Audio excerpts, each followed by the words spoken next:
Nós estamos começando aqui a reunião nossa plenária semanal.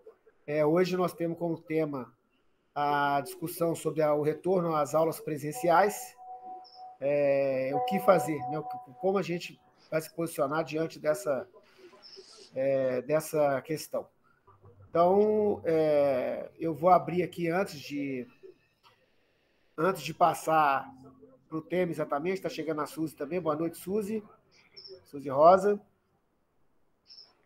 Antes de começarmos o tema, eu queria só abrir para que, se alguém tiver algum informe a fazer, e depois eu queria começar com quem é da área realmente, e se puder expor para a gente uma avaliação própria, né,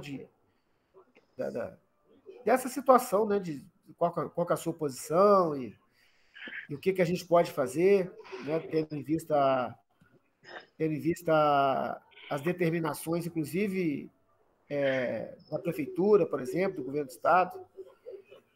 É isso. Alguém tem algum informe? Álvaro, quem é novato também sempre bom se apresentar no início, né? Depois, quem chega depois, faz pelo chat, tá bom? Isso mesmo, beleza. Pessoal, quer se apresentar alguém, então, antes da gente começar a tratar do tema? Ô, Francis, eu sou a Silvia, estou como presidente da Associação de Moradores lá do Recanto dos Colibris, e vi seu convite lá no grupo da Fomocol e decidi ouvir um pouquinho, embora eu tenha um compromisso daqui a pouco. Então, mas assim, o tema me interessa bastante, porque eu tenho algumas opiniões a respeito, então resolvi escutar qual que era, né, a posição de vocês. Bom demais, Silvia. Bom de bom. Obrigado. A gente agradece a sua presença, Silvia. Fique à vontade, e se você quiser apresentar a sua opinião também, você fique à vontade. Alguém mais quer se apresentar?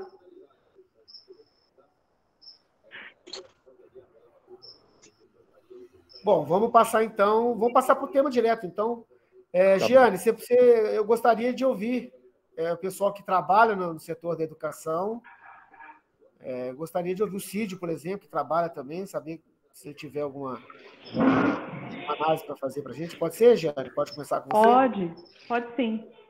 Então, obrigado. Bom, que a gente tem... Gente, eu peço que vocês não reparem os gritos ao fundo. É impossível. Eu estou sozinha com os três, estou deixando Deus criá-los. Olha, a análise que eu faço da questão do retorno presencial, o que a gente tem visto é que o poder público está se pautando no retorno presencial com base não exatamente no índice de vacinação da população, mas fundamentalmente por essa questão de um retorno de atividades, de comércio, né? Do retorno das pessoas às ruas, à medida que a vacinação avança, mas ainda não se considera vacinação do público-alvo, de forma ampla, né? Tanto com a juventude quanto em relação às crianças. Até mesmo porque o nosso índice de vacinação nacional ele está aí, acho que se aproximando de 40%. Nós ainda não estamos naquilo que a gente chama de imunidade de rebanho, que é uma das reivindicações que os sindicatos da educação têm feito. Uma delas é a imunidade de rebanho, para que, de fato, a gente tenha um controle do contágio da doença. Porque a gente entende que o fato de se contrair o vírus já é um risco apresentado para a população. Então, considerar que a vacinação, o avanço da vacinação em primeira dose, ou que o avanço da vacinação completa em 40% já é um indicativo de retorno, a gente não enxerga desse modo. A gente entende que todas as vidas importam. Então, se um servidor da educação contrai o Covid por estar mais exposto devido à sua presença constante no ambiente de trabalho, o transitar, né? Essa vida importa. Ela é importante. Ela não é descartável. O que a gente percebe é que esse movimento de retorno, ele vem uma pressão muito ligada ao setor privado da educação. A educação, ela precisava de um aval de retorno, né? A educação privada que já estava sofrendo com perda, principalmente a educação infantil, porque os pais de crianças em idade da educação infantil, né, antes da alfabetização, optaram por retirar seus filhos das escolas e matriculá-los na escola pública até que retornassem às aulas, né? Então, existiu esse apelo dessa perda financeira. E o que a gente percebe é que o poder público está atendendo o apelo da rede privada e enquadrando a rede pública nesse retorno. O que a gente percebe no cenário do retorno presencial? É um retorno sem estrutura. Isso eu estou falando, gente, em âmbito estadual e municipal, tá? Porque a rede federal de ensino ainda não voltou, mas há uma forte pressão para que a gente retorne a partir de outubro. Se não me engano, tem rumores aí de que a UFMG vai retornar a partir de outubro, então vai haver essa pressão na rede federal também. E o que a gente percebe no cenário municipal, eu estou acompanhando muito municipal aqui em Congonhas, eu não sei se estadual procede, aí o Franco pode falar, outros profissionais que estão aqui podem falar, é que é um retorno absolutamente sem preparo, sem planejamento e sem garantia de condições de segurança. Aqui em Congonhas, por exemplo, eles estão solicitando a presença dos professores no local de trabalho, mas eles não oferecem material de trabalho. Então, o professor não tem internet, ele não tem um celular, um computador disponível, ele não tem internet, mas ele está sendo convocado a cumprir a sua carga horária lá. O grande problema desse retorno presencial de forma gradual é que eles estão trabalhando com uma ditadura da minoria. Aqui em Congonhas, por exemplo, houve uma adesão municipal de aproximadamente 20% das crianças, dos pais, né, se manifestaram favoráveis ao retorno e assinaram aí esse envio de retorno. Então, o que está acontecendo? A escola vai se preparar para receber 20% de alunos e vai sacrificar o atendimento aos outros 80%. Esse é o cenário que a gente está acompanhando. Como que a gente pode atuar, né? Como que tem sido a luta aqui? Quais são as questões? E não houve um planejamento pedagógico também não. Só definiram que vai voltar, não conversaram com a categoria, isso é importante. Eles já estão determinando que vai voltar, estão fazendo a coisa a portas fechadas. Os professores ficam no aguardo de informações, vão voltar, mas já manifestaram, já reivindicaram o apoio do sindicato, que eles não utilizarão o seu próprio material para trabalho em regime presencial, o que é o fluxo correto, né? Se a escola exige o retorno, ela precisa também oferecer condições adequadas de trabalho. E lógico que as escolas não estão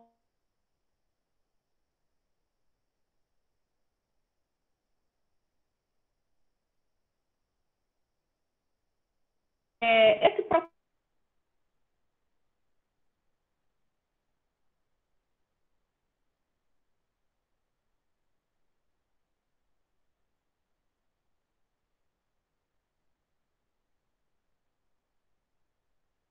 aqui em Congonhas.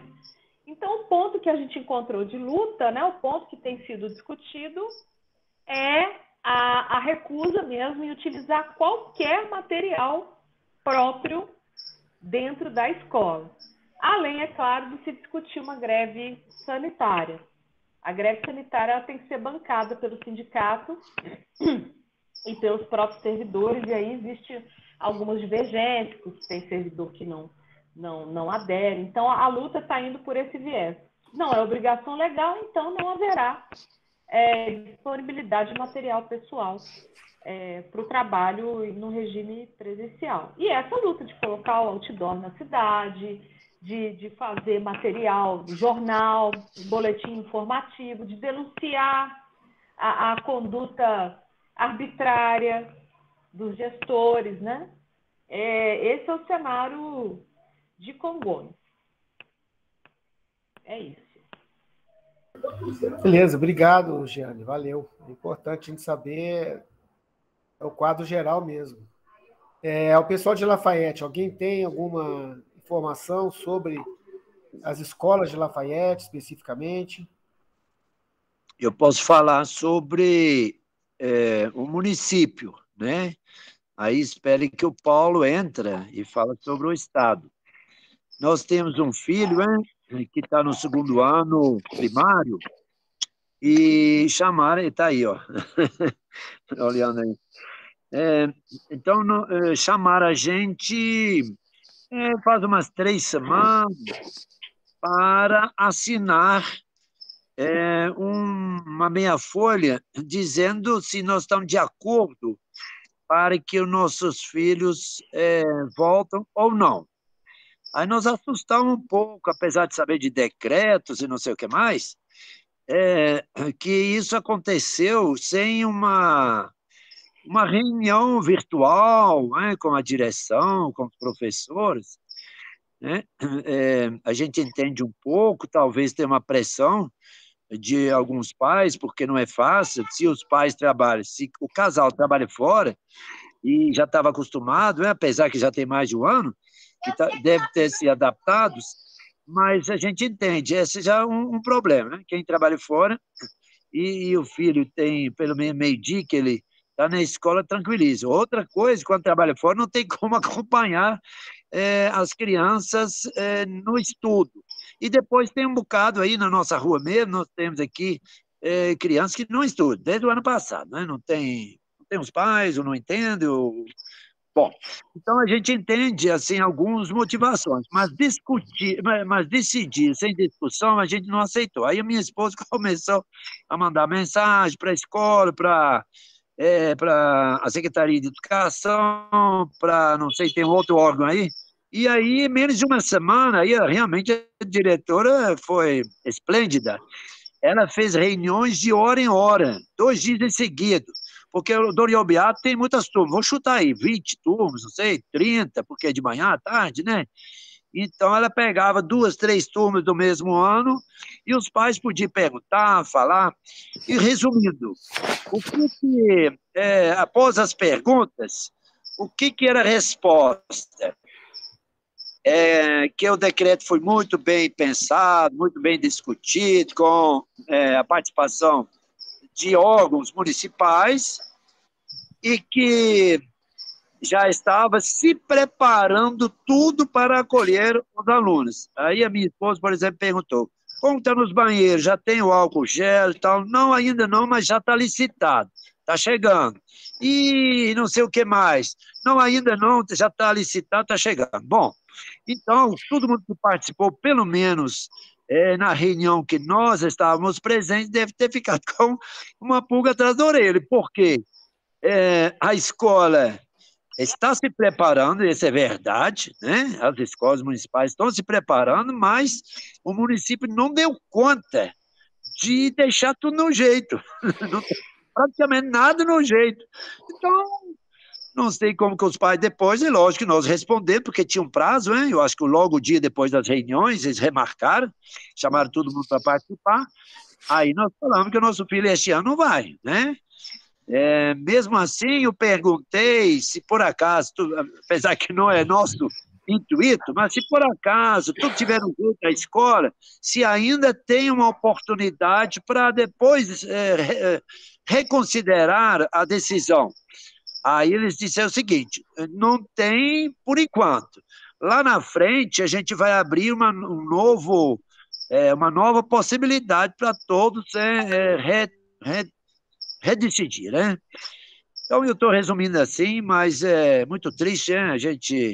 A nossa amiga Jean, né? Eu acho que já deu o tom, e eu concordo, e assino embaixo. Eu estou muito feliz de ver o Cid, praticamente depois de um ano, né? Então é assim, né? A vida continua, né, Cid? Mas se tiver alguma dúvida, pode me perguntar, sabe? Tá bom. Pessoal, boa noite àqueles que chegaram agora aí. Hoje nós estamos aqui na nossa reunião plenária discutindo o tema da educação, em especial essa discussão sobre o retorno às aulas presenciais. Então, eu gostaria de saber, se alguém quiser, dos que chegaram agora, se for, por exemplo, atuar na área, né? Se for servidor da educação, e quiser apresentar para a gente algum quadro, a própria opinião, por favor, fique à vontade. O Cídio. Pode falar, Beth. Boa noite a todos e todas.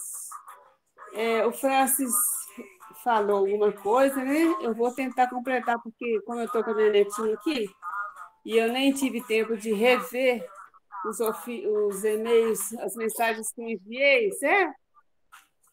Nesse volume que ela está vendo o desenho. Então, o que acontece? São vários problemas, tá? Um é que eles estão querendo começar, não, a decisão é essa, começar pelas crianças menores, quer dizer, como se fosse colocar de cobaia, tá? Colocar as crianças menores em primeiro lugar.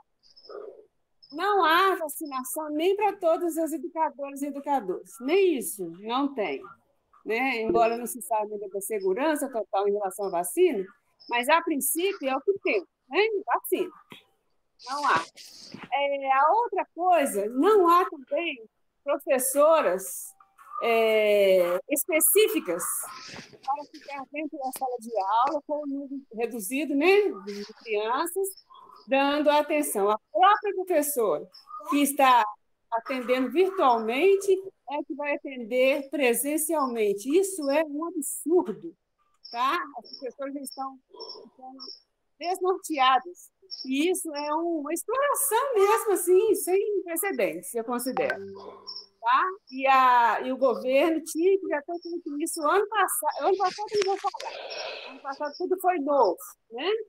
Mas, para o princípio desse ano, já deveria ter feito um processo seletivo extraordinário, porque a situação é calamidade, né? É uma situação extra. Então, existe a possibilidade legal de Ô, Beth, você ficou longe do microfone, Beth. E outra coisa, as crianças que estão, a maioria das crianças, né? Até outro dia eu fiquei sabendo o percentual certo, mas é mais de 50% das crianças não estão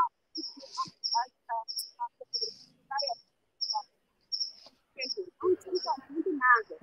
Porque algumas mães e pais, porque não tem capacidade mesmo. Tem muita gente que não tem. Ô, Beth, fica perto do microfone aí que está sumindo a voz.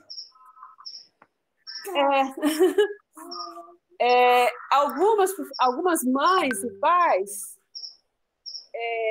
não têm conhecimento suficiente, né, para ensinar as crianças, certo? E aí é do primeiro até o nono. Muita gente falou de estudar hoje. Está dando para ouvir agora? Tá. Outros até têm a capacidade, conhecimento, mas trabalham fora e não dão conta, não tem tempo suficiente para isso. Porque, na verdade, mães e pais, mas principalmente as mães, estão sendo também as professoras educadoras, né?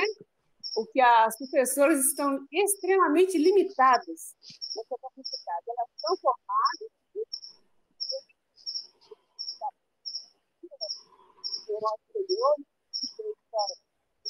Sumiu de novo a voz, Beth.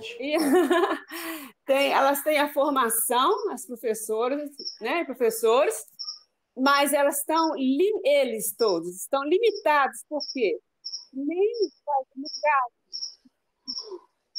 caso da rede pública municipal, as professores não podem nem fazer vídeo para os alunos. Entendeu? Então, quer dizer, é uma coisa, faz de conta que eu estou ensinando, mas não é culpa delas, não, tá? Elas não, estão proibidas de fazer qualquer tipo de vídeo. Até a aula de educação física é teórica, é uma coisa assim, completamente tudo, né?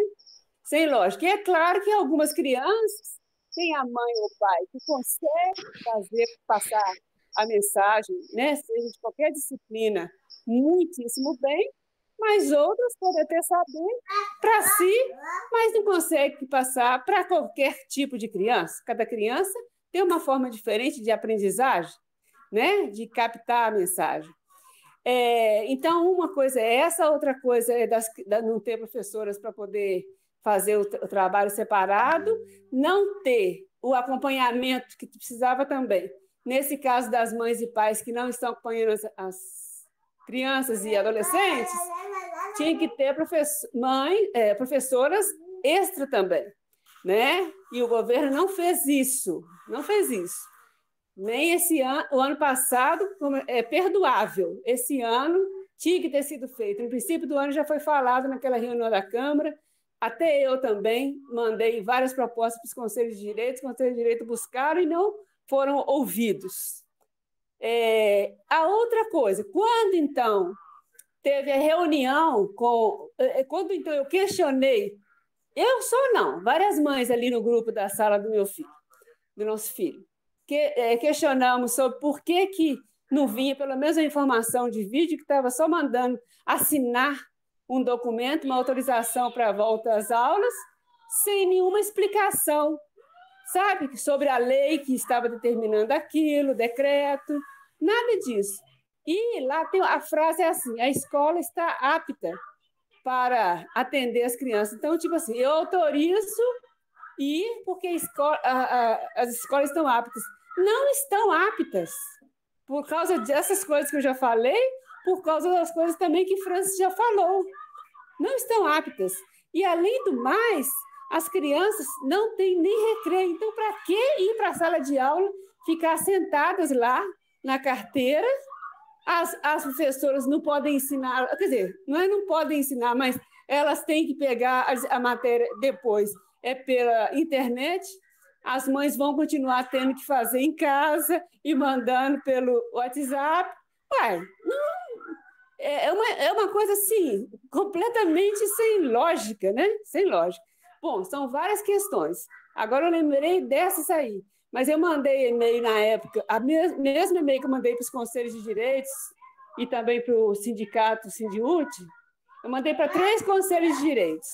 Educação, CME, criança e adolescente, não sei se a Anísia está aí ou alguém mais, saúde, mas parece que ele não está aí, né? Ninguém do Conselho da Saúde. Não, está não. Fundeb, tá? Então, foram esses 3 conselhos. Do da pessoa com deficiência, até eu falhei que eu não mandei para a Rosilene, mas eu mandei para o Marcelo e para o Álvaro, na época, Álvaro, não lembro se você conseguiu ler. A Rosilene é a única que está aqui. Para repassar para outros filiados, porque eu não tenho os contatos de e-mail de quase nenhum filiado, né? E eu não sei passar do Zap para o e-mail, do e-mail para... Entendeu? Eu tenho essas dificuldades. Bom, então, basicamente, isso que eu lembrei agora. Infelizmente, eu não tive nem tempo de pegar os e-mails que eu enviei para poder relembrar tudo que foi falado, né? Mas é um pouco isso que o Francis falou e que eu estou falando também. Então, as diretoras, tem isso, vou falar as diretoras, mas a diretora da escola, ela está simplesmente falando sim a uma ordem, sem questionar. As professoras também estão falando sim, sem questionar. As mães, algumas estão questionando e outras não, pais e mães. Então, realmente, está quase que ao Deus dará, né? Então, uma coisa assustadora, levando muito na brincadeira uma situação tão séria, que é a saúde e educação. Tá bom? Então, basicamente, foi isso aí. Espero que tenham ouvido, porque a neném estava aqui ouvindo. Não, tá bom, obrigado. Afastada dela, mas tem hora que não dá. Certo. Não, a gente ouviu quase tudo, só teve aquela hora que a gente comentou que o som ficou distante. Mas obrigado, de qualquer maneira, deu para ouvir, sim. Tá, okay. Pessoal, o Cídio agora que está inscrito, e quem quiser se inscrever pode usar o chat. Nós temos o chat aí, pode colocar o seu nome no chat. Cídio, por favor. A Silvia, se ela quiser falar antes de mim, porque ela tem uma reunião logo depois. Ô, Silvia, fique à vontade, então, por favor. Bom, na verdade, eu queria participar da reunião do Conselho de Saúde também, mas eu não recebi o link, acho que não vou participar. Eu queria colocar aqui minha opinião como profissional de saúde e como mãe de aluno. claro que assim, vocês vão falar, poxa, sua filha estuda em escola privada, beleza. Mas assim, eu penso, eu vejo muito se conversar assim, sobre a saúde, preservação da saúde, mas eu acho que a saúde tem que ser física e mental. Muitas crianças, eu sou dentista, né? E eu atendi um paciente de 9 anos outro dia, ele falou, não tenho muita fome, não sei o que, de tarde, que eu esqueço de comer. Depois ele falou comigo assim, mas também tem a tristeza, entendeu? Então, assim, em momento algum, as pessoas estão pensando assim, o que está acontecendo com essas crianças em casa, né? Eu não vou, assim, entrar no mérito da discussão, porque eu sei que os professores têm razão, um monte de coisas, e eu vou apoiá-los em relação a isso. Mas, assim, eu queria questionar essa questão de se estão pensando nas crianças que estão lá, em termos de saúde mental, se estão pensando nas crianças em relação ao conhecimento mesmo, porque se na escola privada eu acho que houve deficiência, porque os meninos não conseguem ficar o tempo inteiro lá assistindo aula online, eu fico imaginando pais que realmente não têm condições de dar suporte para os seus filhos e que estão recebendo exercícios que os filhos não têm um local para orientação.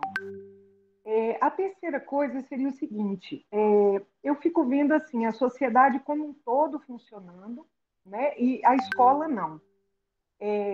Claro que assim, eu como dentista atendo o paciente de boca aberta, faço aerosol na minha cara, mas eu me coloco os equipamentos de segurança. Eu enxergo que nesse momento da pandemia houve uma melhora da situação e que a gente, se houvesse algum momento de tentar fazer alguma busca pelo retorno, seria esse momento, mas assim, não desprezando todas as queixas que eu ouvi na reunião aqui, de licitação de álcool gel, licitação de sabão, mas em vez de se questionar assim, vamos voltar, será que vale a pena voltar? Será que não é melhor trabalhar em cima assim, vamos batalhar em cima da prefeitura sobre o processo licitatório, se está andando, se não está, porque as pessoas confundem também um pouco a questão do retorno como sendo obrigatório. O retorno, ele é híbrido, ele pode continuar para quem não tiver segurança de voltar, porém, para que algum aluno que a mãe não esteja dando condições em casa para estudo, que esse aluno possa ter algum acompanhamento. Então, assim, eu não entendo como sendo obrigatório. Claro que, assim, a partir do momento que tiver um aluno para voltar, teria que ter o professor lá, né? Porém, por outro lado, eu fico pensando nessa questão. Em vez de se pensar assim, volta às aulas ou não volta, por que não focar em cima assim, olha, como está o processo licitatório para compra de sabão? Como que está aquela janela lá? Eu vi uma reunião do Conselho de Saúde em que eles falaram que a vigilância sanitária ia fiscalizar todas as escolas, que as escolas só seriam liberadas após a ida da vigilância àquela escola. Então, talvez fosse o momento de se batalhar se está acontecendo em cima de documento, que a vigilância fosse presencialmente, que a vigilância identificasse as escolas que não podem voltar, para que haja uma melhora nesse padrão, e não simplesmente falar, olha, nós não temos condições porque não houve planejamento. Eu também me incomodo um pouco essa questão do planejamento, porque nós já estamos indo para quase 2 anos de pandemia, né? Então, planejamento e busca e, assim, pressão em cima do Estado e dos municípios tem que já estar acontecendo, e não agora, no momento em que se fala em volta às aulas, começar a pensar assim, não houve planejamento, né? Claro que assim, não estou tirando com isso a necessidade de uma reunião, de orientação aos pais, seja na forma virtual, ou seja na forma de um papel, ou através de mídias sociais, né? Eu não sei, hoje em dia a gente tem que se reinventar durante a pandemia. Mas, assim, eu sou daquela posição que eu acho que não é simplesmente falar não tem condições de voltar, então vamos ficar sem voltar. Mas por que não temos condições de voltar? O que vamos fazer a respeito disso? Seria somente isso que eu queria colocar, tá, Álvaro? Eu peço desculpas, né? Talvez a minha posição seja contrária à maioria das pessoas. Eu não sou da área de educação, né? Não estou ali no ambiente, mas desde o primeiro momento da pandemia estou trabalhando dentro de protocolos. E o que eu acho que a nossa vida vai ser daqui para frente vai ser uma série de protocolos, né? Se a escola monta um protocolo e não cumpre, o professor não tem obrigação de ir nem de dar aula, entendeu? Agora, aí eu acho que simplesmente falar, olha, não tem planejamento, tem isso e aquilo, então não vamos discutir, não, eu não sou esse favor desta posição. Tá? Muito obrigada a todos pela oportunidade de estar participando e de dar minha opinião. Um abraço. Não, nós é que agradecemos, Silvia. Todas as posições são válidas, ué. Você está apresentando a sua posição e é completamente válida, sim. Nós agradecemos muito a sua participação. Obrigado. Pessoal, escreveu aqui. Agora é o Cídio e depois o João Vicente. Bem, pode falar. Boa noite a todos e a todas. É sempre um carinho encontrar vocês que estão aqui e a atenção que vocês sempre dispensam à minha pessoa. A educação tem um fenômeno curioso, né? Que a educação ela é um assunto que pessoas que entendem do assunto, que são profissionais, obviamente pensam ela, mas também pessoas que não são especialistas em educação também pensam ela, porque são pais das crianças envolvidas no processo. Então, acontece este fenômeno particular e, pela extensão, ele tem um tamanho na sociedade em geral que nenhuma outra área, digamos, vivencia essa experiência. Então, esse é um primeiro fato importante. E há uma disjunção, às vezes, entre aquele que tem o contato com a educação pela via de ser pai e aquele que é o profissional que entende dos processos educacionais. De certa maneira, quem é pai, obviamente, tem sim a dizer algo, e é importante, e os profissionais que vivem disso, vivem dentro disso, também têm a dizer e acabam tendo experiências diferentes uns dos outros. E a gente precisa aprender aí a ver o aspecto que é positivo desses dois pontos. A volta das aulas hoje, feita essa observação, será, obviamente, um aumento exponencial da contaminação. Isso o Rio de Janeiro está comprovando, e outras redes que tentaram fazer isso estão comprovando isso. Não tem outra saída.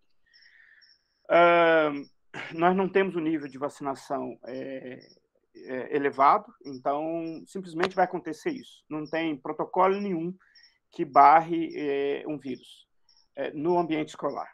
Há algumas brincadeiras que alguns colegas dizem que se não conseguimos barrar o piolho até hoje, como é que nós vamos barrar um bichinho ainda menor que é o vírus?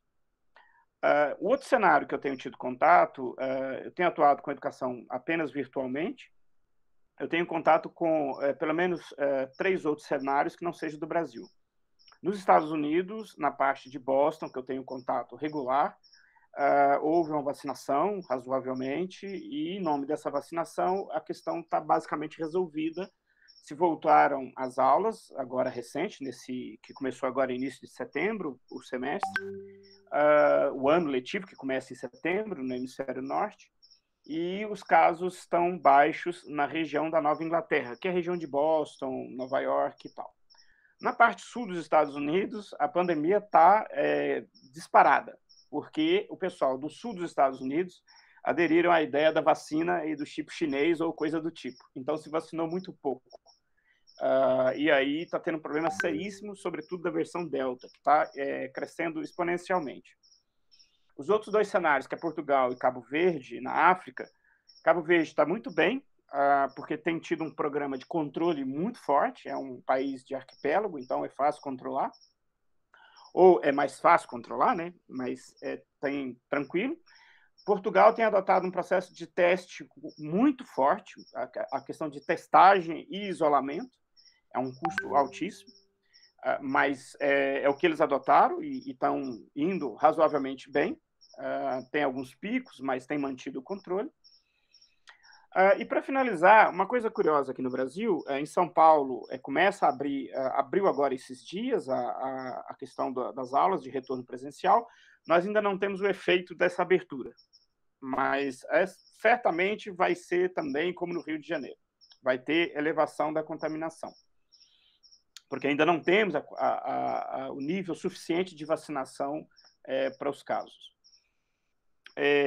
Uma coisa para finalizar, então, essa questão da educação, quem está fora da educação não se dá conta. No Brasil, o Estado brasileiro, que é responsável pela educação de ensino médio e as prefeituras, se especializaram em fazer uma engenharia que consiste no seguinte raciocínio: não gastar mais dinheiro e não criar cenários que responsabilizassem juridicamente os estados e as prefeituras.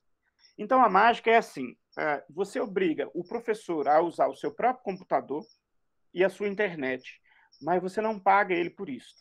E se ele não fizer isso, você penaliza ele. Então, aí tem que inventar uma fórmula para fazer isso funcionar, porque, obviamente, que se fosse assim às claras, o Estado pode ser processado por isso. Então, a especialização foi esta: como fazer um método que o Estado não gasta dinheiro com o professor, providenciando computador e internet para ele, obriga ele a comprar o seu próprio instrumento de trabalho.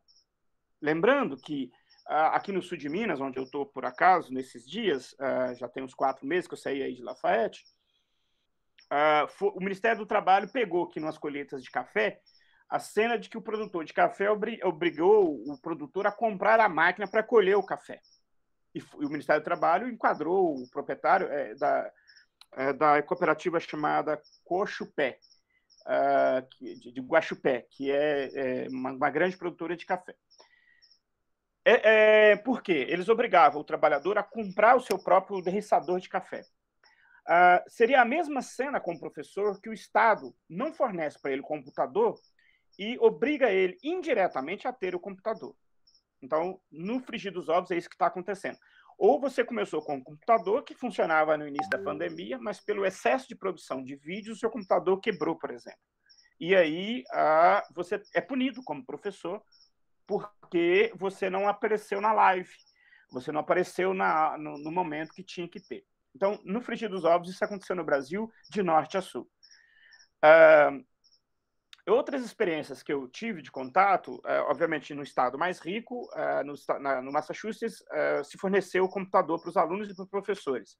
É o cenário mais, digamos, próximo ao desejado que eu tive contato. Em Portugal, se pagou a internet e custeou outras coisas. Em Cabo Verde, onde eu acompanho, é um país pobre, não teve fornecimento de computador, fizeram outros processos, mas sempre aproximou um pouco do Brasil nesse sentido. Em São Paulo, a mesma coisa que em Minas Gerais. Se fez toda uma engenharia na qual o professor foi obrigado a providenciar computador e internet e criou-se sistemas de urgência de fornecimento de apostila, que não foi auditado em lugar nenhum, para saber se teve superfaturamento. Como é que foi feito esses convênios com essas empresas que passaram a fornecer apostilas prontas para os estados? Isso é um mistério também, como nas vacinas, eu tenho lá minhas dúvidas, como é que vai ser esse processo. E aí o aluno não ofereceu internet para os alunos, e aí a desigualdade no Brasil se transformou em algo colossal. O tema da desigualdade, que é colossal, ele na educação se mostrou ainda mais. Sendo que o aluno, então, de escola pública, basicamente o Estado construiu uma estrutura para fingir que dá aula e se eximir de responsabilidades jurídicas que ele seria obrigado. Na prática, o aluno pobre, então, ficou sem acesso à educação nesse período inteiro, com raras exceções. Então, essa é a realidade que estamos aí vivenciando. Eu tive pessoa próxima que faleceu com Covid, aí em Lafayette, o esposo da minha mãe, e na minha família, que eu tenho a notícia direta, ainda não. E amigos meus também não. Tive amigos que pegaram Covid, mas nenhum morreu diretamente. Muito obrigado a vocês. Nós que agradecemos, Cid. Muito obrigado pela sua avaliação e análise. Pessoal, estou inscrito. Desculpa, eu liguei meu som aqui. Estão inscritos aqui agora o João Vicente e depois a Giane. Então, João, por favor. Boa noite a todos e a todas. Estão me ouvindo? Beleza. Vamos sim. A fala do Cídio agora, informações importantes sobre essa questão da pandemia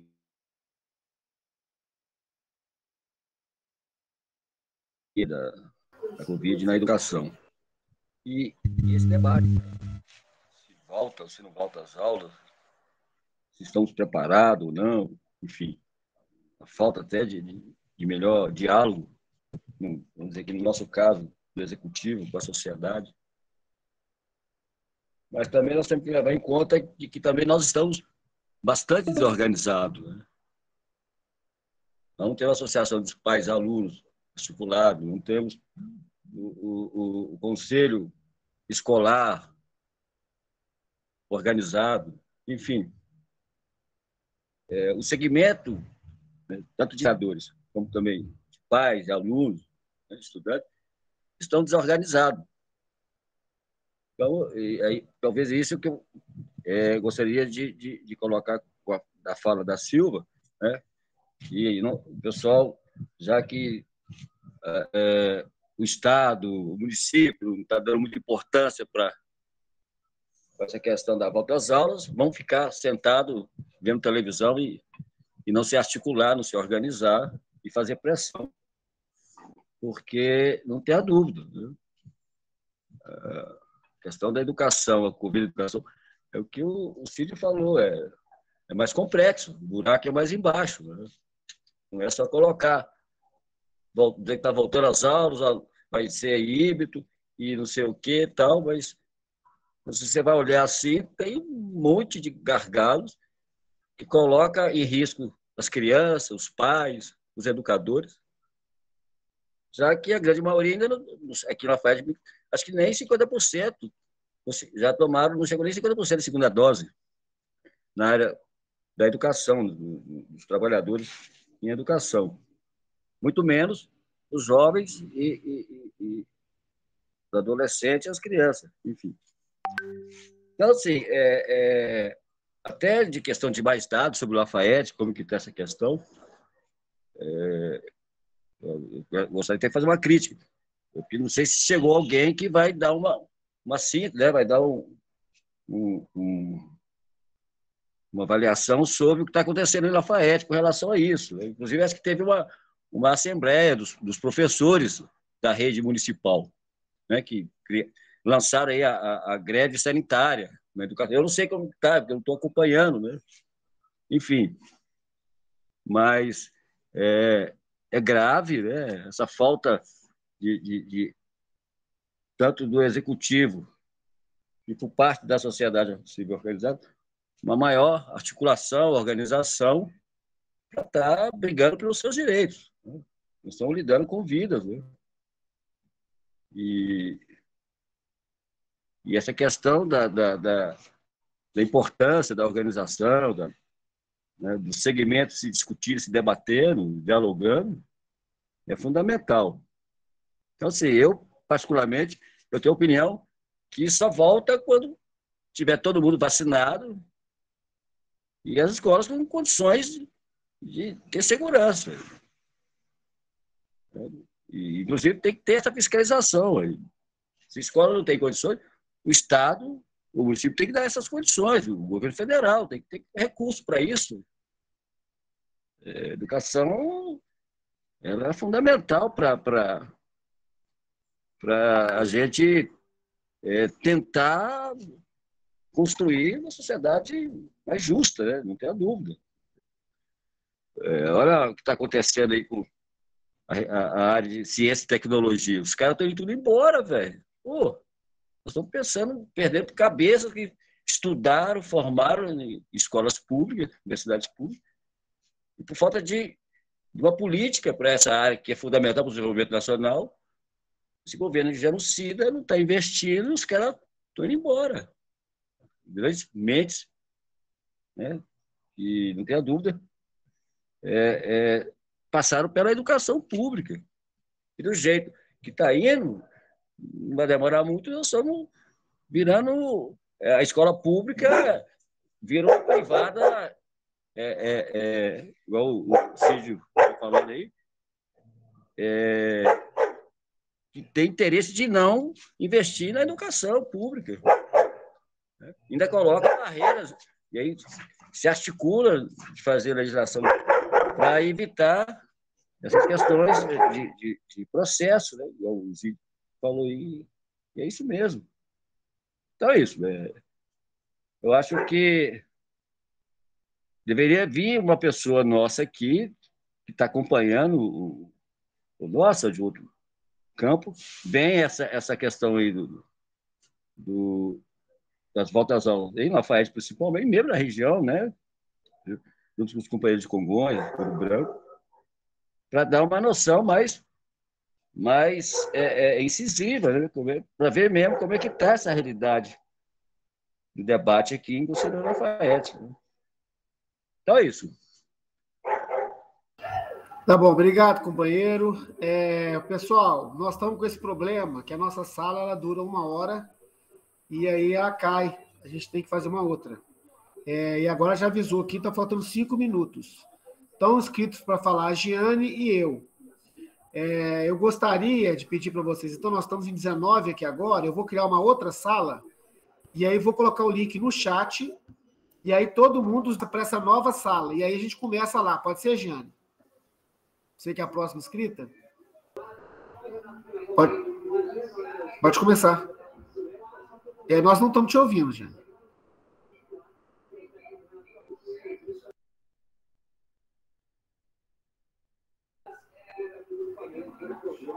Não estamos te ouvindo. Sai da sala e entra de novo.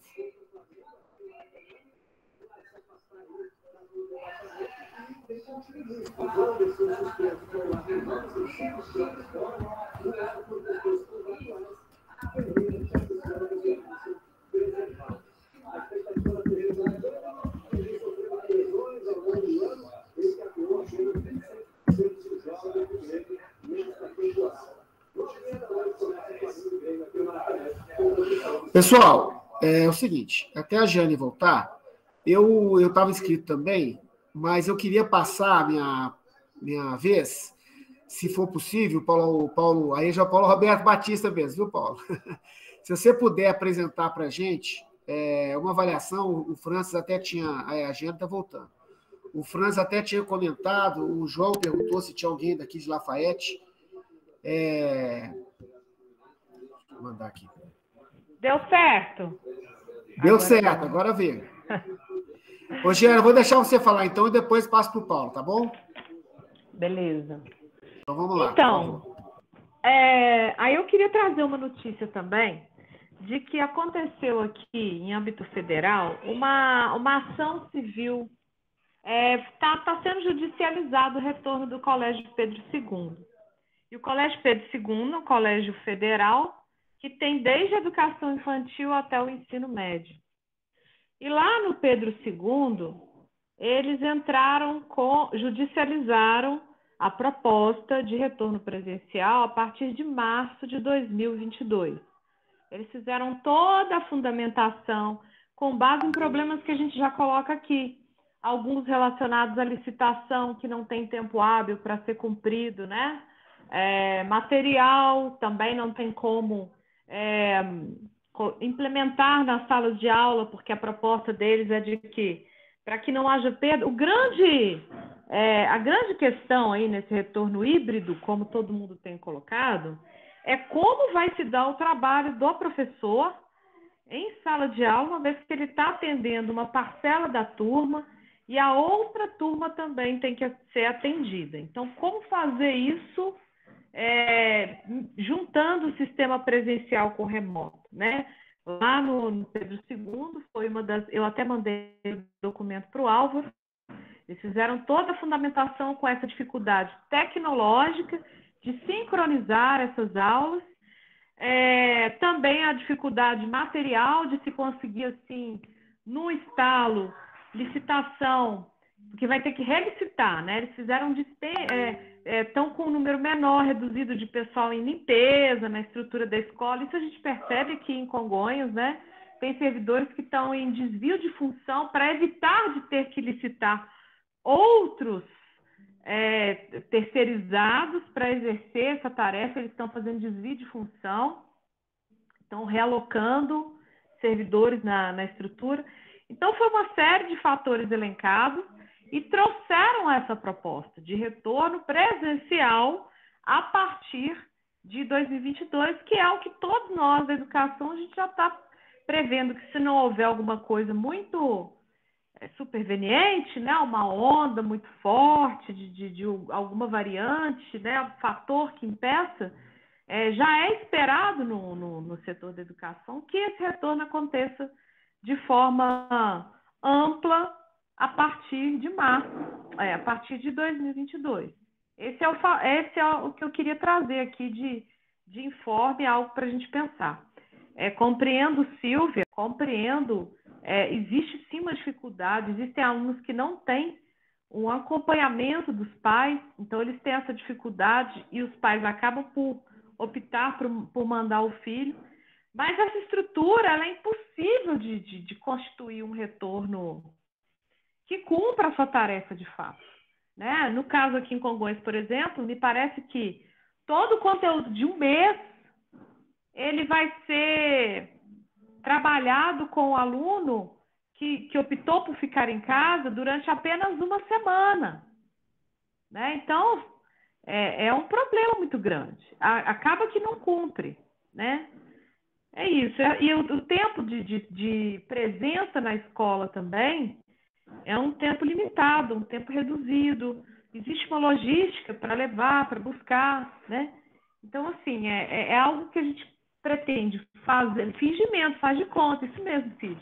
Então, a gente quer fazer bem feito, bem planejado, no momento certo, com todo mundo. Essa foi a proposta do Pedro II, eu deixei com você, Álvaro, para que você replique para outros servidores de educação, outros sindicatos, e é isso aí. Beleza, Jane, eu vou mandar no grupo do PT, que aí todo mundo recebe, e se puder compartilhar também, ajuda. Paulo Roberto, então, e depois o Rodrigo Rezende. Então, tá bom. Eu vou tentar sintetizar aqui. Só me dizer aqui, primeiro, Álvaro, quanto tempo eu tenho para falar aqui? Eu fiz umas anotações aqui para eu tentar contemplar. Então, Paulo, hoje nós não estamos marcando tempo, mas não. eu vou ser bem objetivo. Uns 15 minutos, primeiro, tá bom. Então, o Álvaro falou comigo igual sempre falou. Não está marcando tempo, mas você fala 5 minutos. Não, é só para você não falar uma hora inteira. Não, mas tá tranquilo, pode ficar à vontade. Veja bem, gente, eu vou fazer uns relatos aqui, mas antes eu quero acalmar os companheiros. Primeiro, quero dizer, Álvaro, a minha satisfação toda vez que eu olho para essa tela aqui, viu? E eu me puno muito, entendeu? De não estar com mais frequência aqui. Me puno muito, infinitamente, tá bom? Agora, eu quero dizer para os companheiros aqui, antes de mais nada, que eu vou fazer uns relatos aqui, mas quero que todo mundo entenda que a posição do cidadão professor Paulo, como educador, como cidadão, como pai, como membro de uma sociedade, como um ser político, formador de opinião, eu sou contra o retorno, tá bom? Nesse momento, tá? Então, mas eu quero fazer umas explanações para as pessoas entenderem a circunstância. Eu acho que, de certa forma, muito executivo não queria esse retorno. Eu só acho que a pressão está muito grande, não se justifica. Eu estou querendo só explicar isso. A pressão está muito grande. Há vários segmentos pressionando. O segmento da educação privada, porque ele não consegue vender no mesmo preço o produto online para o produto presencial, né? Ele sofre do problema da debandada de parte dos seus alunos e clientes para a rede pública, quando ele percebe que está tudo sendo feito mais ou menos do mesmo jeito. Então, tem uma pressão muito grande isso aí. Tem uma pressão muito grande das famílias também. Olha que eu dirijo uma escola pública grande, eu posso dizer que a pressão da família é muito grande para que esse momento aconteça. E eu não quero aqui ser leviano e dizer, porque não estão o papo do professor, não estão aguentando os filhos em casa. Às vezes não é muito isso. Às vezes não está tendo com onde deixar o filho para que possa trabalhar, entendeu? Sabe? E tem uma circunstância que o Estado gosta muito de dizer para a gente, os grandes defensores, que não deixa de ser mentira. Os números proporcionaram todos os segmentos da sociedade ao retorno às atividades. E por que não a educação? Eu estou relatando para vocês, não estou dizendo que concordo com isso. Todo o protocolo e a Secretaria Estadual de Educação, em parceria com a Secretaria Estadual de Saúde, determinou um protocolo gigantesco, infinito, que ele criou um nome para ele chamado a checklist, que matou a gente de trabalhar no cumprimento e comprovação do cumprimento dessa checklist. Porém, todo protocolo ele tem um objetivo mais direcionado àquilo que é de interesse de quem proporciona o protocolo, de quem elabora. Então, eu quero dizer para vocês o seguinte, é muito minucioso o protocolo, a checklist da Secretaria de Estado de Educação, embora ela não seja eficaz. Ela pode ter um grau de eficiência. Eu acredito que se tratando da educação do Estado, que eu vou falar com mais propriedade, porque é lá que eu estou, o acúmulo de recursos, uma vez que o governo não gastou o que deveria com a educação nem com a saúde nos anos anteriores, e a pressão do Tribunal de Contas para que ele gaste, tem proporcionado ele vomitar dinheiro para cima das escolas para que se cumpra essas coisas. Para você ter uma ideia, uma coisa, não que não seja justo e não seja correto, mas para você entender que os alunos da rede pública estadual inteira vão usar papel toalha, entendeu? Todos os banheiros, e tem que ter, e eu posso dizer para você, eu tenho estocado na escola papel toalha que dá até a metade do ano que vem. Eu tive que comprovar que eu tinha comprado tudo isso. E não estou aqui fazendo uma apologia de que não deveria ter. Eu estou dizendo que aquilo que nunca foi preocupação virou de uma hora para outra. Eu acho até que pelo excesso de dinheiro e a necessidade de gastá-lo. No caso do Estado, em contraponto com os municípios, acontece que alguns municípios, Congonhas eu não tenho certeza, Lafayette é sistema municipal de ensino, né? Eu acho que Congonhas também é sistema municipal de ensino, mas eles não tomaram muito providência, os municípios, em se adequarem por suas próprias pernas num projeto para se manter, para se ter a educação remota ou até para sair dela. Então, ficou uma migração. A Secretaria Municipal de Saúde andou pedindo a checklist, o protocolo do Estado para ele tentar adequar. Fez umas adequações, umas mudanças, e o que a gente tem de relato de muitos professores da rede pública municipal é de que quase nada lá aconteceu, que as coisas não existem dentro das escolas. Eu tenho professores que trabalham comigo e falam, Paulo, a escola fulano de tal, petição de miséria, não sei como é que eles vão pôr aluno lá dentro. O Estado teve uma preocupação de minimizar o que poderia ser chamado de diferenças, como a companheira falou um pouquinho antes, de como será o trabalho do professor. O Estado entendeu que o híbrido, ou nos fez entender e vender essa ideia para as pessoas, eu acabei de sair de uma reunião com a comunidade para explicar sobre isso. A possibilidade presencial no híbrido, primeiro nós temos que falar, híbrido é presencial e remoto. Híbrido é gasolina e álcool, então híbrido é e não presencial ou remoto. Para o Estado, o híbrido é presencial mais remoto. Remoto mais presencial. O trabalho do professor vai ser um trabalho de oportunidade, de esclarecimento de conteúdos que não foi possível a contento diante do processo remoto. O professor, na semana que ele estará, que a turma estará no presencial, o professor não dá conteúdo novo, o professor não aplica avaliação, o professor não faz trabalho diferenciado. A semana serve para que ele esclareça dúvidas dos alunos ou faça um revisional dos conteúdos até o momento último remoto já trabalhado através dos PETs, pelos aplicativos de internet ou pelo PET físico. Ele vai dizer para o aluno, o aluno vai ter a oportunidade de levantar a mão e dizer, professor, por que o X ficou negativo? Eu não entendi. Então eu vou no quadro aqui e te explico.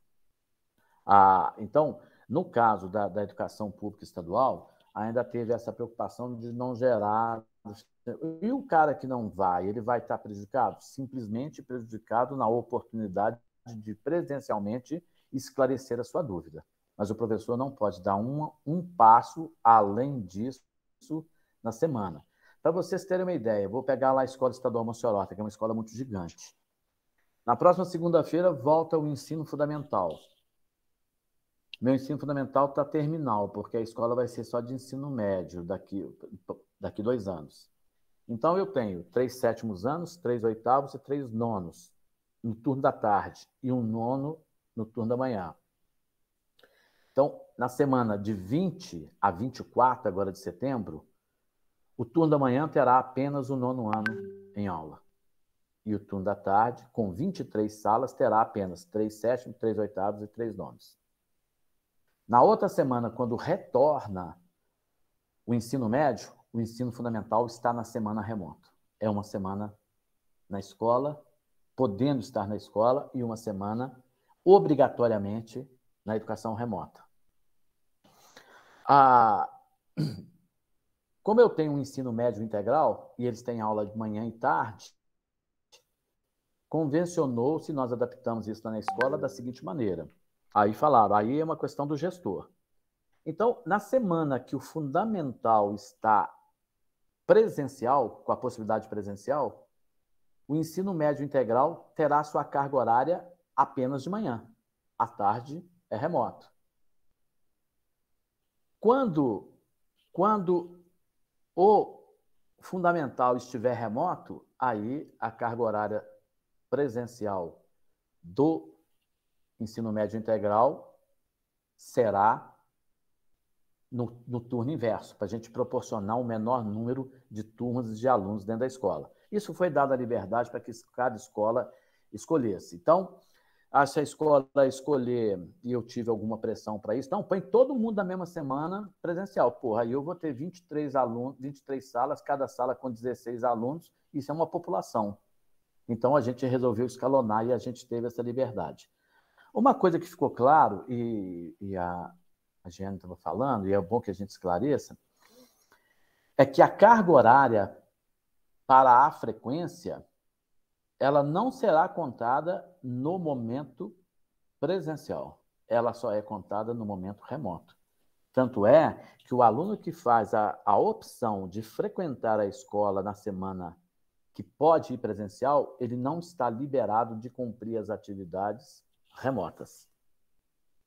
Porque a carga horária só é contada no remoto. É uma maneira de diminuir essa diferença. Se eu falar para vocês assim, a escola está um celeiro de possibilidade de contaminação? Não, porque uma escola sem as providências, ela é pior. Com a providência, ela é menos pior. Ela é menos pior na condição da contaminação. Então, eu tenho álcool em gel lá para incendiar Roma.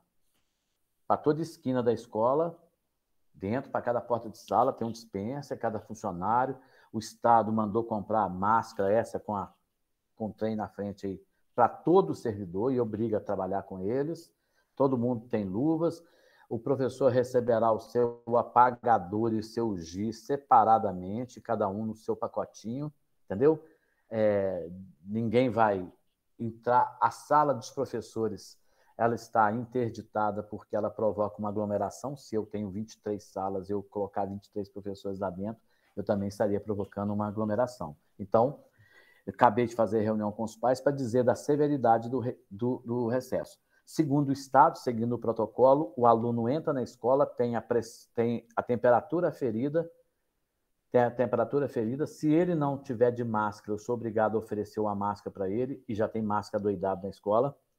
Aí ele vai direto para a sala, ele vai passar os horários todos dentro de sala. Ele não desce para o recreio, o lanche será servido na sala de aula, em porções individuais, onde ele mesmo vai tirar o seu pacotinho.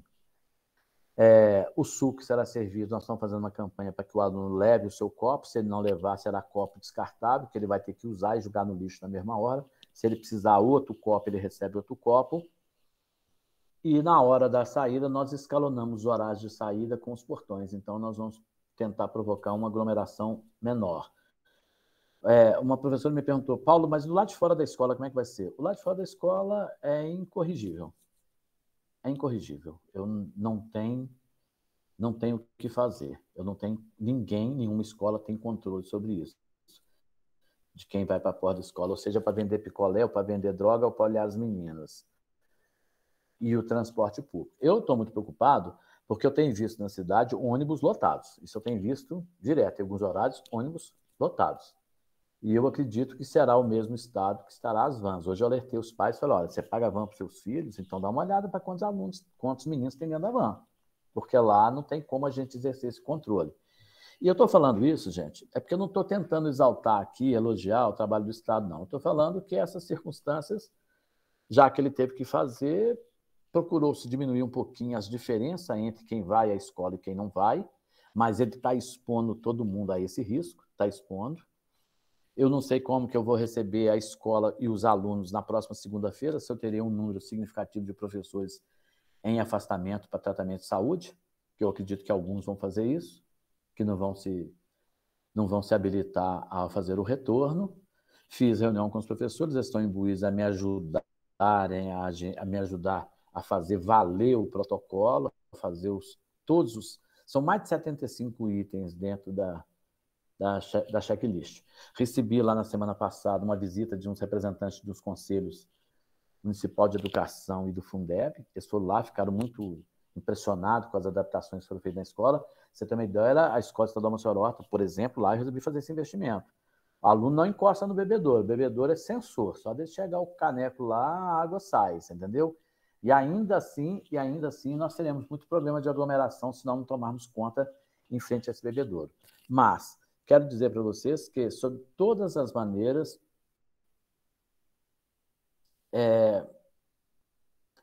as condições, por mais que se tenham tomado, são restritas e são mínimas. E, com certeza, o grande desafio... Ontem eu falei com os professores que o grande desafio do profissional da saúde, da linha de frente, foi no princípio da pandemia, quando não se sabia nem o tamanho do desastre que seria e que os recursos eram escassos ou não existiam e eles tinham que fazer o trabalho deles. De profissional da saúde que entrou no hospital e ficou 60 dias porque não tinha como retornar para casa, porque o trabalho dele fazia falta e porque não tinha condição sanitária de voltar para casa e talvez não contaminar os seus parentes. O grande desafio da educação, para nós profissionais da educação, é o próximo ano, se Deus quiser, quando a situação esteja dominada e a gente tenha que ir lá trabalhar com os recursos que tem para tentar diminuir toda essa diferença. Mas, Álvaro e companheiros, o ideal nesse momento, na opinião do Paulo, seria que nós melhorássemos um pouquinho a qualidade do trabalho prestado remotamente, porque ele é circunstancial, ele não foi opção, ele não foi pedido, né? Entendeu? E que a gente conseguisse levar esse ano e voltar o ano que vem com mais segurança. Principalmente que o público a ser atendido é um público não vacinado. A questão da sociedade, eu acho que, enquanto se trata do ensino médio, é muito triste o aluno que entrou no ensino médio em 2020 e ele só vai conhecer presencialmente a educação no terceiro ano. O rombo já estará muito grande. E para os alunos lá da educação infantil, era muito necessário que tivesse a possibilidade do retorno, porque a falta da socialização para crianças naquela idade vai comprometer o seu desenvolvimento social diante da educação por um bom tempo. Esses meninos não passaram pelaquela fase de socialização, né? Entendeu? De sair de casa e entrar no universo que ele teria que ser compartilhado. Mas se alguém quiser me fazer alguma pergunta que eu saiba responder, ou quiser a opinião de alguma coisa, eu fico muito feliz de poder contribuir, feliz demais do Álvaro ter me lembrado disso hoje, ter me convidado e me dar a oportunidade de falar aqui. Não estamos nós do lado certo, todos do lado errado, não. A gente deveria estar todos do mesmo lado. A dificuldade de um protocolo ou das medidas tomadas para a educação remota, e eu sempre faço essa crítica, e o Estado não gosta nem de me ouvir, a superintendente de ensino detesta me ouvir falar, é para dizer o seguinte: não foi desenvolvido no chão da fábrica. Não perguntaram para o profissional da educação que milita, executa e vive da educação quais eram as medidas mais pertinentes para fazermos uma educação remota que gerasse menos prejuízo. Não foi. Trouxeram uma receita pronta e muita coisa, o bolo não cresceu. Companheiros, muito obrigado, tá? Obrigado pela oportunidade. Álvaro e colegas. Nós que agradecemos, Paulo. Eu tinha só uma pergunta, Paulo.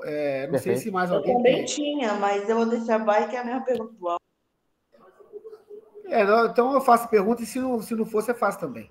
A minha é o seguinte: eu queria saber se você tem conhecimento se as escolas municipais estão com essas condições, porque o depoimento do Francis e da Beth em relação à escola do Estevão é completamente diferente da situação que você está colocando, que a gente fica até muito satisfeito de saber que tem escolas públicas que estão com uma estrutura que eu acho que está até comparável às escolas, algumas privadas. Eu nem sei se todas as privadas estão assim, mas a gente fica feliz de saber disso. Agora, se você souber como é que está a situação aqui na rede municipal, pelo menos, eu posso dizer, Da creche eu sei. eu posso dizer pelo relato, dos colegas que trabalham nas duas redes. Segundo eles, não há essa condição nem mínima de estrutura para receber os alunos.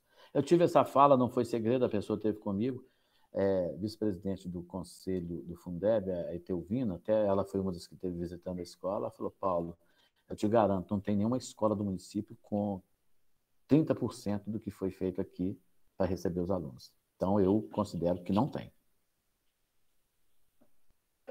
Obrigado, Paulo. Está respondido. É exatamente realmente o que o Abete e o Francis disseram, que não tem assim, não tem papel no banheiro, não tem álcool para todo mundo.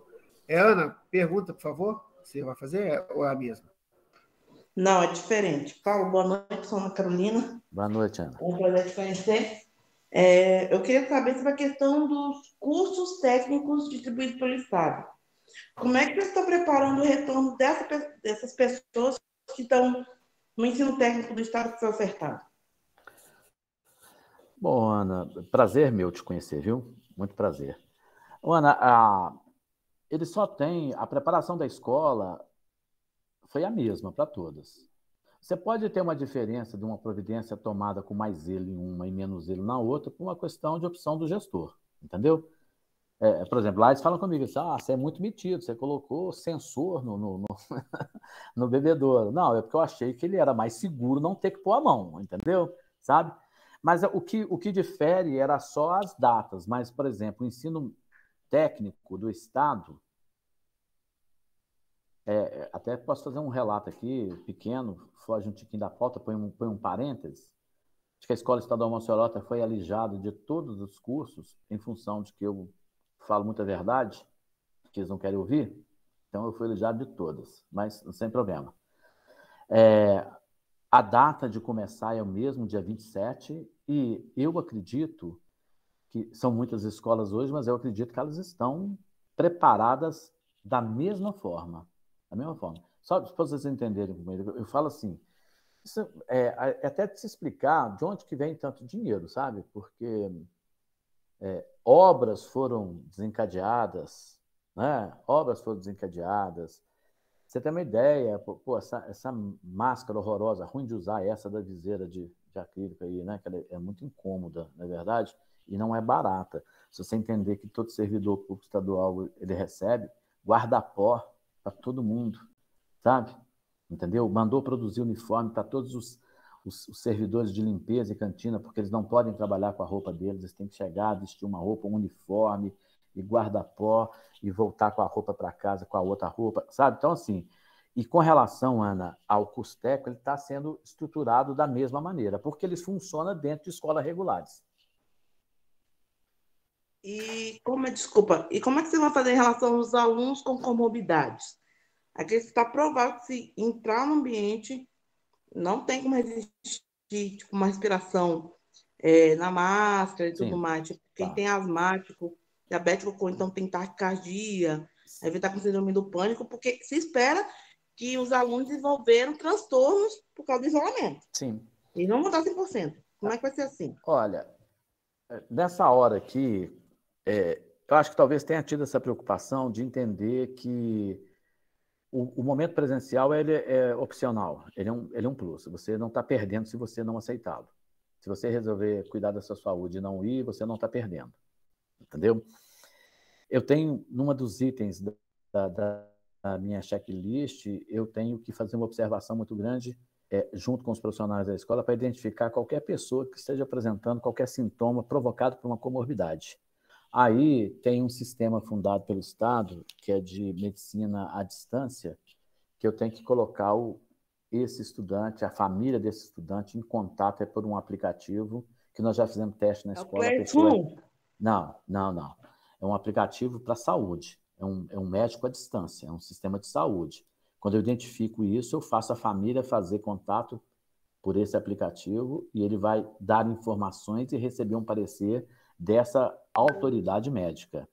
Agora, se eu identificar um aluno dentro da escola, o professor chama Paulo, acho que aquele menino não está passando bem, eu estou achando estranho, eu vi ele espirrando, ele está meio vermelho, aí eu vou lá, vou medir a temperatura, se eu sentir que a situação dele não tá perfeita, eu já tive que ter preparado dentro da escola um espaço com conforto para que esse aluno possa ser acomodado até que a família venha recolhê-lo. Agora, na questão da comorbidade, eu preciso falar uma coisa para vocês que é muito interessante. O Estado entende comorbidade para não ter que trabalhar apenas as mulheres grávidas. Mulheres grávidas. As mulheres grávidas continuarão trabalhando 100% remotamente.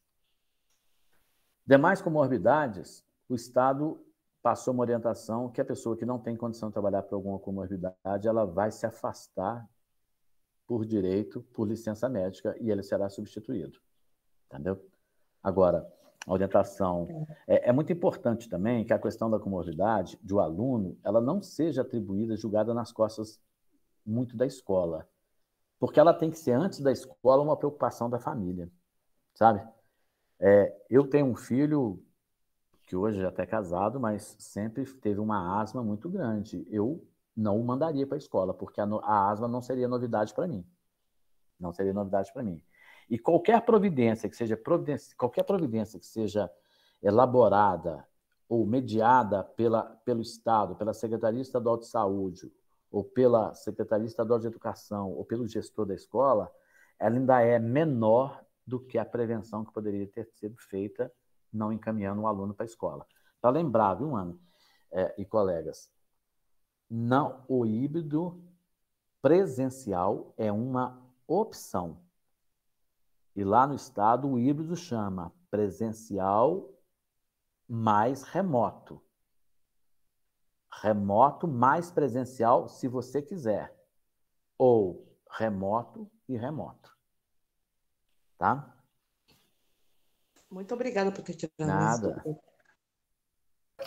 Paulo, a gente agradece muito mesmo, tá? Essas avaliações são muito importantes para a gente poder discutir com profundidade o tema aqui em Lafayette mesmo e no Brasil inteiro, né? Porque isso não fica só aqui.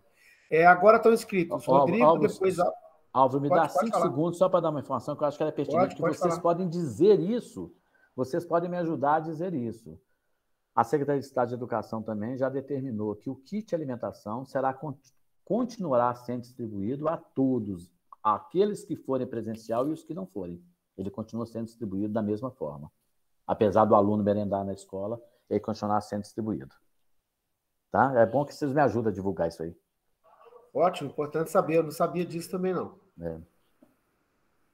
Beleza, então agora Rodrigo, depois Álvaro, depois a Ana. Boa noite, pessoal. Queria primeiro testar o microfone, que da outra vez não funcionou. Vocês estão me ouvindo? Estamos te ouvindo, sim. Tá, ok. Então, eu vou dar uma visão aqui de pai, né? De pai, e eu não tenho a visão do professor. Até um pouco tempo atrás eu tinha, porque minha esposa dava aula lá no Nazaré, mas ela foi demitida no início do ano, então eu vou dar mais a visão de pai. E a visão de cidadão também, né? Não tem como a gente não se indignar em estar discutindo isso e muitas das vezes a gente se sentir impotente para tomar decisões importantes, visto que a federação, o Estado, não engajou as pessoas no combate à Covid, né? Então, os pais podem ter uma visão, os professores outras, os outros profissionais da educação outra. Isso em face a esse desengajamento, essa pouca participação, essa omissão da federação no combate dessa pandemia. Fiquei até satisfeito do Paulo ter falado que o Estado está atuando, né, de uma forma mais positiva, mas às vezes falta aquele engajamento, né? Falta aquele engajamento das pessoas. Muitas das pessoas, por exemplo, não participavam disso. Quem sabe essas medidas do Estado não fossem ampliadas para todos os setores, né? A gente seria mais feliz nesse combate. Bom, a minha filha estuda no Nazaré, onde a minha esposa dava aula, então eu vou passar para vocês o que a instituição passou para a gente, né, que seria uma visão dessa escola privada. Eles passaram para a gente um termo, né, de consentimento. Eu vou desligar minha câmera aqui, porque esse termo de consentimento eu quero lê-lo e está no celular.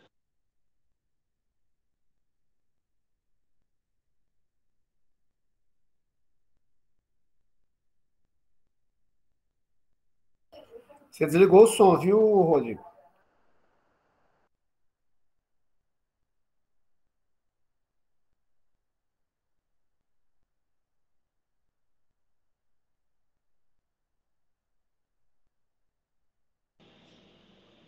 Tá me ouvindo agora?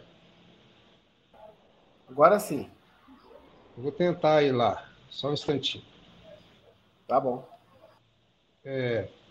Então, nesse termo de consentimento, é colocado, em parte, um plano de ação, alguns itens de um plano de ação. Esse plano de ação eu solicitei ao colégio que me enviasse assim, reiteradamente e até agora eu não recebi o plano de ação, não. Embora no termo de consentimento fale para a gente ler na íntegra esse plano de ação, sabe? Então, já gera alguma insegurança. Vocês estão me ouvindo? Sim. Então, tem o controle de temperatura dos alunos, né, e colaboradores, os tapetes desinfetantes nas entradas, o álcool em gel, o distanciamento de carteiras de 1,5 m, o cancelamento das atividades esportivas e o contato físico, né, futebol, etc. Afastamento de qualquer colaborador ou aluno com sintomas, né? Então, todas as crianças precisarão usar máscara durante a permanência na escola, né? Poderá ser utilizado outro equipamento de proteção, além de uso de máscara algumas turmas, as turmas tomarão seus lanches dentro da própria sala de aula. Para isso, irá haver a higienização das mesas e carteiras, né, na cantina. Então, aqui está elencado alguns itens desse plano de ação. Embora eu quisesse conhecer o plano de ação na íntegra, até agora eu não consegui. Mas é permitido também, é permitida a visita à escola dos pais e é permitido também não aderir a esse termo agora e aderi-lo mais no futuro, ou, em sentido contrário, aderir agora e depois resolver a ter só aula virtual, né? Então, né, essa seria a posição da escola. Agora, o meu sentimento. A minha filha, aí vem isso que o Paulo falou, outras pessoas falaram aí, dessa socialização. Ela tem 10 anos e eu notei claramente que o isolamento interferiu na personalidade dela, sabe? Então, ela não tem irmã, ela tem os primos, né? Igualmente estão isolados, então ela está ficando mais sozinha dentro de casa e tudo. Então, eu tendo, né? Eu já retornei ela para a natação. Eu tendo, embora de forma bem aquém na segurança que eu gostaria de ter, de retornar, mas por esse lado psicológico dela. Eu acho que a pandemia pegou ela numa fase complicada, essa fase, né, da pré-adolescência. Então, eu sinto que ela realmente está precisando de mais contato com os colegas. Então, eu tendo, embora sabendo dos riscos, a voltar com ela para a escola, sabe? Então, eu vou tentar verificar esse plano de ação de forma mais detalhada, visitar a escola, embora eu acho que a insegurança vai ser muito grande, porque os adolescentes, pré-adolescentes, né? Será que eles vão tomar as medidas necessárias? E não sei quanto aos trabalhadores, né? Nesse termo de consentimento, né, igual vocês viram ali, não tem nada referente, né, ao trabalhador. Então, isso eu gostaria de também saber lá, como que pode funcionar. Mas, por essa questão mais da sociabilidade da minha filha, de eu sentir que isso está sendo prejudicial para ela, eu tendo, apesar dos riscos, permitir que ela volte aí sobre os cuidados, se eu ver que realmente está tendo uma seriedade, né? Né, através de visita, que eu vou visitar lá, alguma seriedade na condução desses cuidados aí da pandemia. Era isso que eu tinha a falar. Obrigado aí pela oportunidade. Obrigado a você, Rodrigo. Então, agora estão escritos aqui eu, depois a Ana, depois a Rosilene, tá? E eu vou encerrar as inscrições, pessoal, na minha fala, porque já são 8h37. Então, só para a gente poder controlar aqui o horário da reunião, vocês vão ter ainda o momento da... Se eu falar um pouquinho, aí fica o próximo, mas se eu falar em uns 5 minutos, aí já encerra na minha fala, tá bom? Pode falar, Rodrigo. Não, eu vou pedir licença, agora mesmo eu vou sair, porque eu tenho que pegar um supermercado aberto ainda, sabe? Então, daqui a pouco eu saio. Tá bom. Oi, Beth. Me inscreve, por favor, que eu não estou achando nem mãozinha, nem chat. Tá, te inscrevo aqui, tá tranquilo. Não estou achando nada. Não, é no chat, não tem mãozinha mesmo, não. Não, mas o meu é o seguinte, pessoal. Eu queria falar dar a minha opinião mesmo, as minhas sensações sobre essa questão. Porque o que a Júlia, né, a Silvia, o que a Silvia colocou, apesar de que infelizmente já teve que sair, porque ela está participando da reunião do conselho, a gente entende. Claro, é igual a questão mais importante ainda, né, o mais grave ainda, é a questão da merenda. Muitos e muitos alunos, principalmente da escola municipal, né, do ensino fundamental e fundamental, inclusive, nas escolas estaduais também, vão para a escola para poder ter acesso à refeição, à comida. Então, você vê, por exemplo, o ano passado inteiro, acho que teve três merendas no ano inteiro que a prefeitura forneceu para os alunos. Então, quer dizer, isso é terrível. Né? Muito além da educação, é a situação da fome mesmo, da comida. E isso não vai se resolver para aqueles que precisam mesmo, a não ser que ele volte a frequentar a escola e que lá na escola seja fornecida a merenda. Então, a gente entende essa situação. Mas, em relação à saúde, eu tenho a minha posição também, a minha opinião pessoal, é de que tem que se esperar o máximo possível para ter o retorno.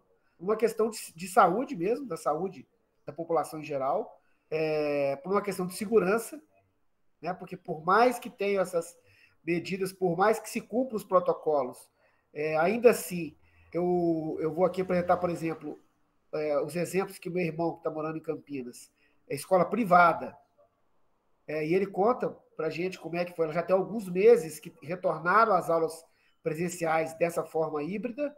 E o que aconteceu? A escola abre, os alunos voltam, ela trabalha 1, 2 semanas, tem que fechar de novo.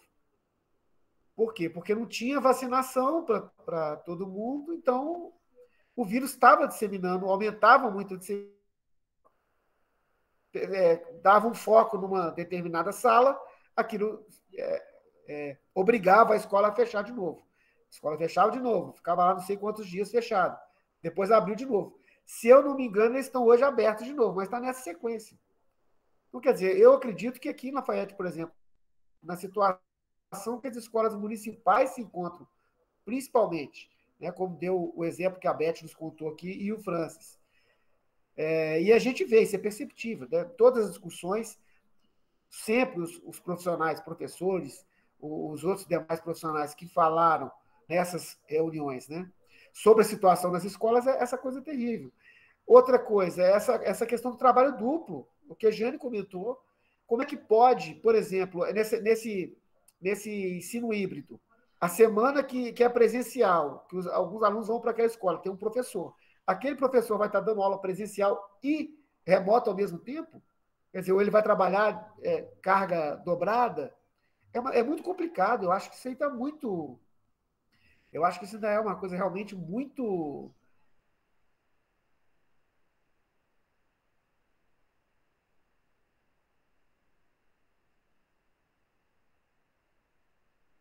Que foi discutida lá atrás. Não, então faz o híbrido. Então, alguns professores vão ficar fazendo o ensino pela internet e alguns professores vão fazer a presencial.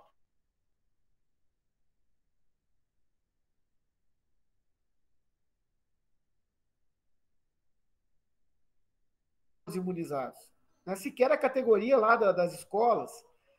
Então, quer dizer, imagina os pais. Né? No meu caso, por exemplo, eu só vou. A minha segunda dose está prevista para outubro. Né? Daqui um mês, em dia 12 de outubro está previsto. Então, e a minha situação é de muita gente. Eu, por exemplo, as minhas filhas estudam escola privada. Eu não vou retorná-las esse ano. Tá? Ainda que a escola tenha o plano dela lá, eu falei, eu prefiro. Eu entendo o que o Rodrigo está falando, é uma realidade, a gente sabe disso, mas como as minhas filhas, como eu tenho duas filhas, então uma fica ali o dia inteiro, o que pode, uma brincando com a outra, por exemplo, né, socializando com a outra. Minha filha me chama todo dia para brincar, toda tarde, depois do almoço, ela termina a aula dela, a minha filha menor, ela me chama para brincar, você fica naquela situação, tem que arrumar um tempinho para brincar com ela, porque realmente, ou ela brinca comigo, ou ela não brinca com ninguém. Porque a outra irmã dela está em aula também remota. Então é muito complicado. Agora, infelizmente, a pandemia não é uma escolha da gente também. Né? Ninguém escolheu essa coisa horrorosa que a gente está vivendo. Aliás, nós nem imaginamos que a gente fosse viver esse tipo de situação. Eu, pelo menos, não imaginava. Né? O último tinha sido 100 anos atrás, eu achava que já não fosse acontecer mais, nesse ponto. Mas então é isso. Que, assim, a minha opinião é que não dá para a gente tampar o sol com a peneira. Né? Nós temos que tentar começar algum padrão de voltar, mas é isso mesmo, é estruturar o final desse ano para começar a voltar, ainda de forma seletiva, o ano que vem. Eu acho que essa posição que a gente falou lá no início, para mim, seria mais. Então, tá? Concluo por aqui. Obrigado, pessoal. Gente, boa noite. Para quem não falei, é muito bom retornar para conversas. E eu vou falar um pouco, primeiramente, parabenizar o Estado, porque realmente, na reunião que eu tive hoje do Comitê Estratégico das Creches, foi citado, sim, o Estado. O Estado está muito à frente dessa questão de prevenção. Isso, em parte, eu concordo com o Paulo, que realmente, quando você tem um apoio mínimo ou um ambiente mais preparado à incidência de cair, a manifestações de Covid é muito maior. Isso eu concordo com ele, porque quando depois a gente preparou a assistência social, realmente caiu muitos casos, e quando a gente não tem funcionário que contraiu Covid. Quando a gente não estava preparado, teve muito caso e metade da secretaria ficou afastada. Isso foi o fato mesmo, eu comprou pela assistência social na prefeitura, porque a gente é uma das secretarias mais elogiadas, porque a gente teve apoio, até teimosia, graças a Deus, de peitar o prefeito e ir para a guerra para exigir o mínimo. Mas a segunda colocação, eu vou falar principalmente em relação à creche, porque eu estou no Comitê Estratégico das Creches. Hoje estava uma reunião e a gente preencheu um formulário de protocolo sanitário que tem mais de 200 itens e que está anexado no decreto 161/2021 do município. E a gente estava avaliando e estava em reunião alguns analistas educacionais e a gente chegou à conclusão de que as creches serão as maiores afetadas nesse processo, porque são crianças pequenas, a maioria delas não tem educação para lidar com máscaras, tá? Vamos deixar isso muito claro. E a gente está preocupado com possíveis mortalidades, tá? É o sentimento da própria diretora, da gestora municipal, é de que dia 8/10, que retorna às creches, não vão aguentar. A gente está com muito medo. O distanciamento não dá para ter, porque o protocolo sanitário do município foi seguido um pouco parecido com o protocolo sanitário do estado. E muito teve mais não do que sim para a realidade. E a gente viu como a gente está despreparado, até porque a gente também tem a questão de que o transporte público, pelo menos o transporte escolar de Lafayette, é muito resistente. Muitos deles não acreditam no poder da vacina, a gente que conhece alguns motoristas, e eles vão aglomerar, não vão. A maioria das zonas não tem como abrir a janela para refrigerar, não vai acontecer isso. Então, a gente está muito preocupado com o que vai acontecer. E isso está preocupando, e eu vou falar a verdade. Eu não vou mandar minha filha, eu assinei o termo, porque eu quero preservar a vida dela como a vida dos professores. O Álvaro falou a verdade, a metade não está imunizada, porque tem professor que vacinou com a Coronavac, outros com a AstraZeneca, outros com a Pfizer, e aí a segunda dose está dando por data, né? Então não está tão fácil assim, tá tipo passo de tartaruga. Ouro Branco está mais na frente da gente, amanhã eles vão vacinar gente de 17 a 15 anos, então é uma vergonha, tá? Eu tenho parentes em Ouro Branco, então estou falando por isso. E o que a Beth falou é verdade. A prefeitura, ela deu o mínimo do mínimo. O protocolo exige máscara do KN95, eles deram máscaras descartáveis, que não são nada disso que chegou. Álcool em gel para as mãos, pediram outro tipo de álcool, que era o isopropílico, que era para os tipo assim, para os elétricos, porque álcool em gel em celular, essas coisas, estraga, quem não sabe, ele é próprio para isso. Ele não chegou. Metade do que foi prometido, exigido, não chegou. Os EPIs da prefeitura estão desgastados. Então, assim, a prefeitura não vai dar o suporte mínimo, gente. Ele não está dando suporte. Dá a entender que eles querem usar o fundo das escolas para comprar isso, e o fundo das creches são pequenos.